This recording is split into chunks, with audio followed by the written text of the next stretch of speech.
จะเกิดศรัทธาเชื่อถือเป็นอันมากแล้วก็มักจะกล่าวขึ้นมาอย่างอัศจรรย์ว่าไม่น่าเชื่ออย่างเช่นเรื่องที่จะเล่าให้ฟังวันนี้ครับท่านคงเคยได้ยินถึงความศักดิ์สิทธิ์ของหลวงปู่ทวดวัดช้างให้จังหวัดปัตตานีมาบ้างไม่มากก็น้อยบางคนก็เคยประสบมากับตัวเองจนจำได้ติดตาอยู่ทุกวันนี้บางคนก็ฟังเขาเล่าว่าเชื่อบ้างไม่เชื่อบ้างแต่ก็ยังไม่มีคนปฏิเสธว่าหลวงปู่ท่านไม่ศักดิ์สิทธิ์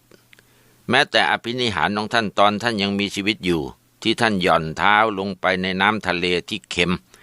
ทำให้น้ำบริเวณที่ท่านหย่อนเท้าลงไปจืดสนิทตักมาให้ลูกเรือที่มาด้วยกันดื่มกันตายไปได้จนทำให้คนเรียกท่านว่าหลวงปู่ทวดเหยียบน้ำทะเลจืดก็ยังมีผู้นำมาพิมพ์เป็นเล่มขายนำมาเล่าเท่าไหร่ก็ไม่จบไม่สิ้นเรื่องที่จะ